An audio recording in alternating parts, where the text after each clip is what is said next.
एउटा राजधानी दैनिक नामक पत्रिकाले पूर्व सञ्चार मन्त्री स्विजरल्यान्ड सुटुक्क भागे अनुसन्धानको घेरामा पर्ने डरले भनेर समाचार लेखेको रहेछ।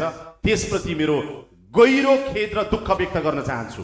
सम्माननीय सभामुख महोदय, यो स्मार्ट टेलिकमको 30 अर्ब ठगी प्रकरण भनेर र त्यसमा मलाई जोडेर सुटुक्क चाहिँ स्विजरल्यान्ड भागे भनेर लेखिएको समाचार यति निरर्थक, यति भ्रामक, यति घटिया र यति तल्लो स्तरको सी ग्रेडको पत्रकारिता पनि भन्न नसुहाउने हिसाबमा जसरी समाचार प्रकाशित गरियो, यसले मेरो मान सम्मान प्रतिष्ठा, मेरो राजनीतिक जीवन, समग्र संसद सांसदको भूमिका र मेरो पार्टी प्रतिमा पनि यसले चाहिँ अपमान गरेको मैले महसुस गरेको छु र यो सम्मानित संसदमा रेकर्ड रहोस् भनेर म यसको खेद र भर्त्सना व्यक्त गर्न चाहन्छु।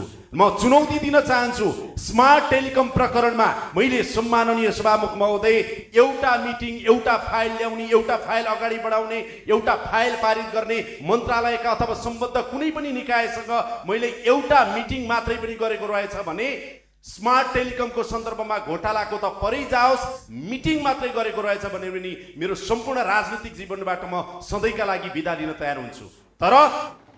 तर प्रचार र झुटो चाहिँ एउटा लान्छना लगाउने हिसाबमा सस्तो र सी ग्रेडको पत्रकारिता, डी ग्रेडको पत्रकारिता गर्ने नाममा कसैको व्यक्तिगत स्वाभिमानमाथि कसैले यसरी चुनौती दिन्छ भने आज सम्मानित सदन मार्फत म त्यो पत्रिकाका चाहिँ ओनरहरू, त्यसका सम्पादक र जो सम्बद्ध छन् उनीहरूलाई खुला रूपमा चुनौती दिन चाहन्छु कि यो प्रमाणित गर्न सक्दैनौ भने पत्रकारिताको जीवनबाट तिम्रो पत्रिका बन्द गर्न सक्दै तिमीसँग हिम्मत छ?